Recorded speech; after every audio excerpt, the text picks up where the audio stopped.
ಈ ಪ್ರಕರಣಕ್ಕೆ ಸಂಬಂಧಪಟ್ಟಂತೆ ವಿಪಕ್ಷ ನಾಯಕ ಆರ್ ಅಶೋಕ್ ಉಡುಪಿಯಲ್ಲಿ ಇವತ್ತು ಕಿಡಿಕಾರಿದ್ದಾರೆ. ಅವ್ರು ಹೇಳಿರ್ತಕ್ಕಂಥದ್ದು, ಇಲ್ಲಿ ಬ್ರಹ್ಮಾಂಡ ಭ್ರಷ್ಟಾಚಾರ, ದಲಿತರಿಗೆ ಮಂಜೂರಾದ ಹಣ ಲೂಟಿ ಮಾಡಲಾಗಿದೆ. ಇತಿಹಾಸದಲ್ಲಿ ಈ ಪ್ರಮಾಣದಲ್ಲಿ ಹಣ ನುಂಗಿದ ಸರ್ಕಾರ ಯಾವುದೂ ಇಲ್ಲ ಅಂತ ಹೇಳಿದ್ದಾರೆ. ದಲಿತರ ಹಣವನ್ನು ಬಾರು, ವೈನ್ ಶಾಪ್, ಚಿನ್ನದ ಅಂಗಡಿಗಳಿಗೆ ಸುರಿದಿದ್ದಾರೆ. ದಲಿತರ ಹಣವನ್ನು ಜಮೀನು ಪರ್ಚೇಸ್ ಮಾಡಿದ್ದಾರೆ. ದಲಿತರ ಹಣವನ್ನು ಜಮೀನು ಖರೀದಿ ಮಾಡಿದ್ದಾರೆ.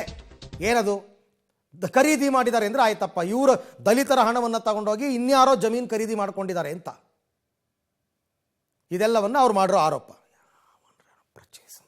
ಈ ನಿಗಮದಲ್ಲಿ ಯಾವ ದಲಿತರಿಗೆ ಲೋನ್ ಕೊಡಬೇಕಾಯಿತು, ದಲಿತರಿಗೆ ಮನೆ ಕಟ್ಟಿಕೊಡ್ಬೇಕಾಯಿತು, ಹಣವನ್ನೆಲ್ಲ ಲೂಟಿ ಮಾಡಿ ಸುಮಾರು 187 ಕೋಟಿ, ಇತಿಹಾಸದಲ್ಲೇ ಅಷ್ಟು ದಲಿತರ ಹಣವನ್ನು ನುಂಗದಂಥ ಸರ್ಕಾರ ಯಾವುದೂ ಇಲ್ಲ.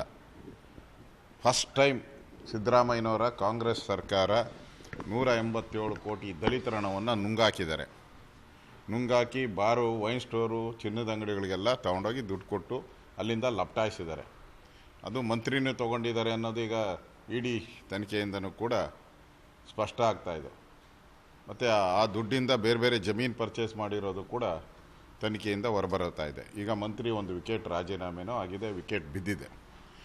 ವಾಲ್ಮೀಕಿ ನಿಗಮದಲ್ಲಿ ಯಾವ ದಲಿತರಿಗೆ ಲೋನ್ ಕೊಡಬೇಕಾಯಿತು, ದಲಿತರಿಗೆ ಮನೆ ಕಟ್ಟಿಕೊಡ್ಬೇಕಾಯಿತು, ಹಣವನ್ನೆಲ್ಲ ಲೂಟಿ ಮಾಡಿ ಸುಮಾರು 187 ಕೋಟಿ, ಇತಿಹಾಸದಲ್ಲೇ ಅಷ್ಟು ದಲಿತರ ಹಣವನ್ನು ನುಂಗದಂಥ ಸರ್ಕಾರ ಯಾವುದೂ ಇಲ್ಲ.